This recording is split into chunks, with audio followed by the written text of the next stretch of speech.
It's my favorite day of the week. We almost made it to the weekend, but first take on a Friday. Good morning, everybody. Thank you so much for hanging with us. Max Kellerman, Stephen A. Smith, Molly Karam. What's up, how we doing? How y'all doing? I'm good. Let's go. Let's get into it.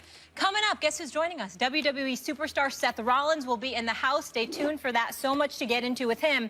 But first, we're going to kick things off in the National Football League. Here's the latest. James Harrison, Clay Matthews, and Julius Peppers have agreed to meet with NFL investigators, according to our Chris Mortensen. The league had threatened suspension if the players failed to meet regarding PED allegations stemming from an Al Jazeera report, sources have told ESPN. So Harrison has agreed to meet. It's August 30th at the team facility via a letter sent by the NFLPA to the NFL, which was acquired by ESPN. He's set conditions, though, limiting questions to only the segments cited in the Al Jazeera report in which he was identified. It is still uncertain if the league will accept these allegations. Here's Harrison on the situation.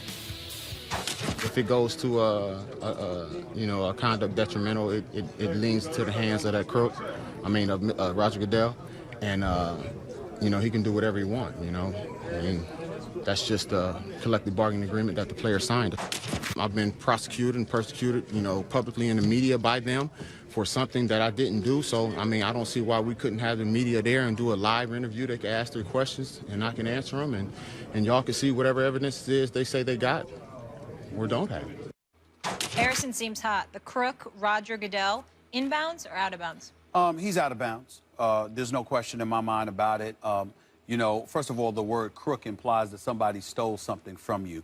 Now, this is an individual, James Harrison, has been fined in excess of $150,000 over the years. So we would understand the vitriol, the venom, the hostility that he feels towards the commissioner. We're not even going to sit here and act like it's not invalid, that it's not valid, because it is valid to some degree. You might feel like the penalties have been excessive, that you didn't deserve some of those penalties. But it's still out of bounds because of the commissioner. It's still out of bounds because of some of the other things that James Harrison requires in terms of, suggesting the media show up and, do a public inquisition or whatever the case may be. As far as I'm concerned, if I were Roger Goodell, I wanted to send a message. I would suspend James Harrison right now. I would not wait until the 25th. I would not wait until the 26th. What's the day's date? What's the day's date?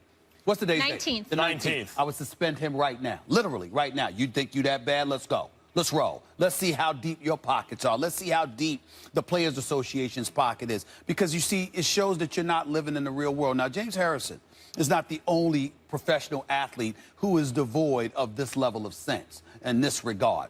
You have Major League Baseball players that have pulled this on occasions in the past. A lot of times we find ourselves asking, who the hell do they think they are? So this is not about James Harrison per se. It's not to cast aspersions on him. It's just to really identify the irrationality associated with everything, Max. That's what this comes down to. You are a football player. You play under the shield of the NFL. Your owner, okay, the Rooney family, I did not hear any of them coming out in support of you against Roger Goodell because they understand protocol. Robert Kraft may have came out in support of Tom Brady, but it was after he was willing to accept the consequences that was bestowed upon Tom Brady by Commissioner Roger Goodell, even though he disagreed with it, even though he was on record disagreeing with it. At the end of the day, you're not bigger than the product. You're not bigger than the brand. And I think this is one of those situations where James Harrison is going to have to learn that. You're talking about you've agreed to talk to them. We appreciate that. They're coming to the Steelers camp. We appreciate that. But when you say stuff the way that he has said things and essentially insisting on the media literally showing up for the inquisition. Well, if you think that's all right to say to your boss publicly, good luck with that. Is that why you're suspending him right now, because of the comment? But exactly, okay. Because of the comment. Because what I'm saying is, first of all, if James Harrison is somebody that I find to be a real dude, a real man, an honorable man. So if you know that you are innocent of PED use, I have no problem with the disgust.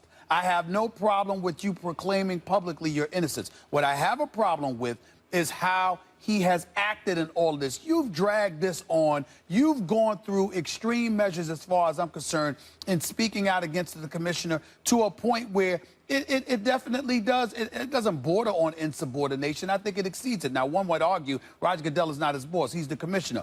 But the commissioner has the power bestowed upon him by all of your bosses, which are the owners, which makes him the boss. And so that's just the way that it goes. To me, if I'm Roger Goodell, I'm sending a message. To be quite honest with you, I'm not saying I would definitively do it because he can speak his mind, but I would strongly consider suspending him right now just to make a damn point. You are wrong about every single thing you just said. I'm listening. Even the one thing that you got right, you're wrong about. He said Crook. You said you can understand the vitriol because he's been fined, whatever. But when you're right, once you say Crook, you're saying someone took something from you illegal or stole something. That's just name calling, and unless James Harrison could be specific, what exactly did Roger Goodell steal?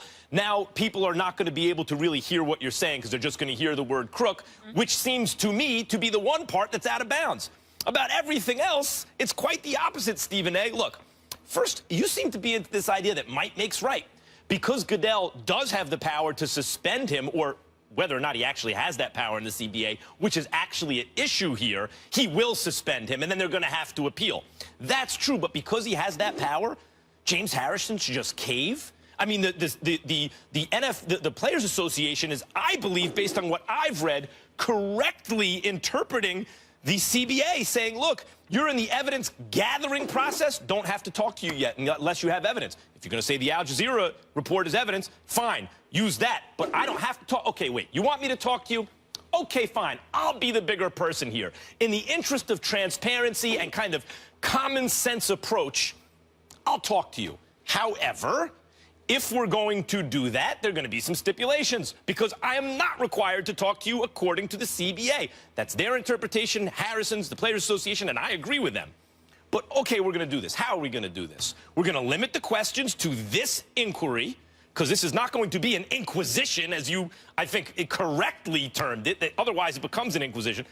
It's going to be an inquiry about limited to the scope will be limited to these questions, and I'll be a good sport and do it. But because I don't trust you, which is his right, he shouldn't call him a crook, but it's his right not to trust him, I want the media there documenting this so that later on when the league claims, as they have in the past, that some things were said and then the player says no, other things were said, we all know exactly what was said. And since he is not compelled by the CBA to talk to Roger Goodell in his opinion, in the Players Association opinion, in my opinion, and other independent people opinion, he doesn't have to do this. It's within his right to say, if I do this, here are the stipulations. Right. You can say it was in his right, but let's dissect this just a little bit, okay?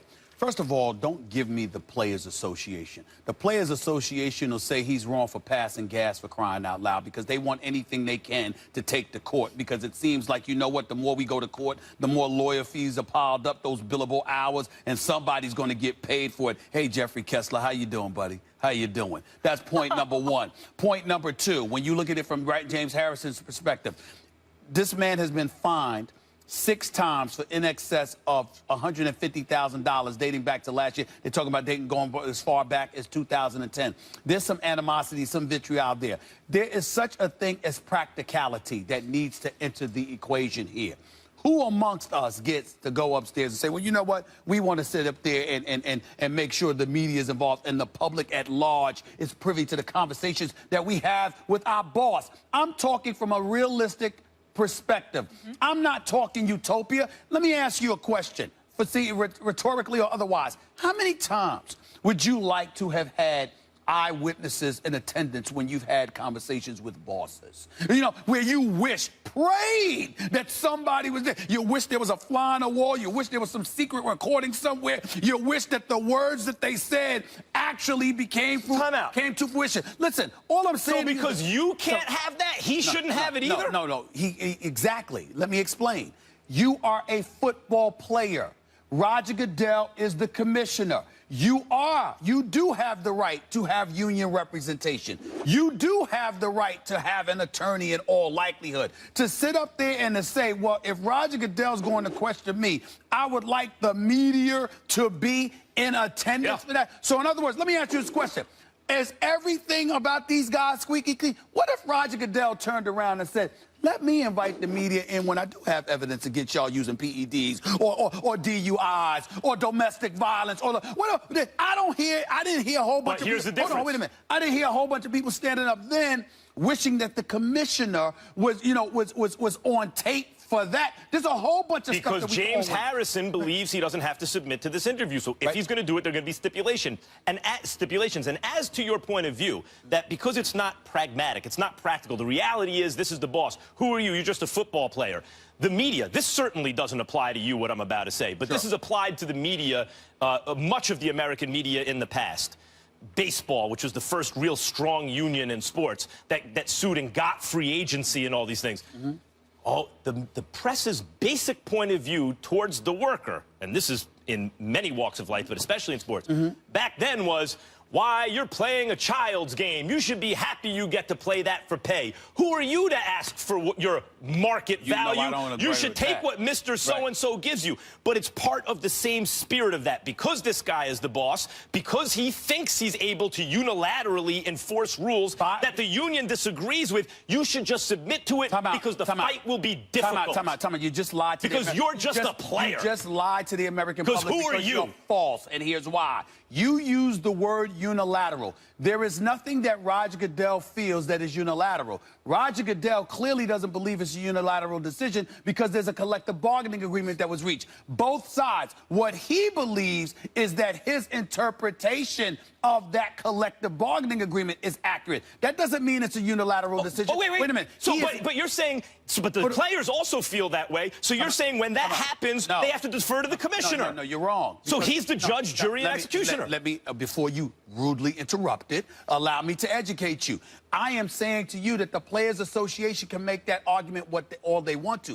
What they are really fighting is not the interpretation of the CBA. What they're fighting is the fact that they never gained the power that they wish they had from that CBA because they lost that battle because they wanted to strip the commissioner of his power. They were unsuccessful, so they have retroactively gone about the business of trying to diminish his cash. So you believe so in other words, I believe that the players have correctly interpreted this CBA in their, from their point of view, and you believe Goodell has correctly. So we just have a disagreement on the CBA. No, what we have a disagreement on is this.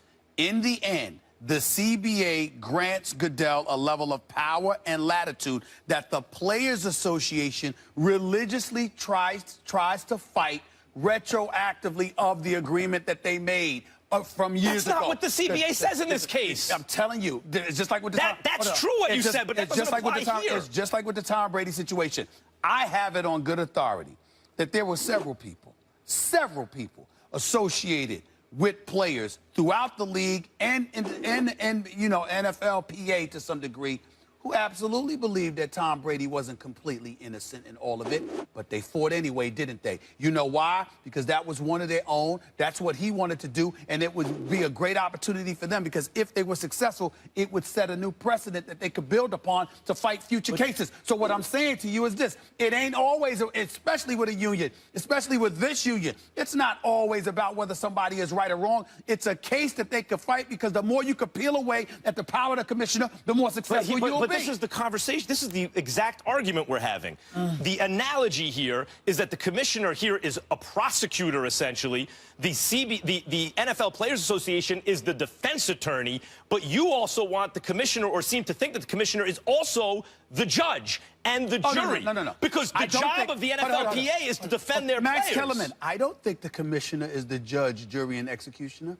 I know he is. Facts and past cases have proven he's all three. And that's why do you think they're fighting? Right. Why do you? Hold on. Wait a minute. How is there something to fight if you didn't surrender the power? They didn't surrender the power in this case. That's what that issue. The power is there. Yeah, You'll find out.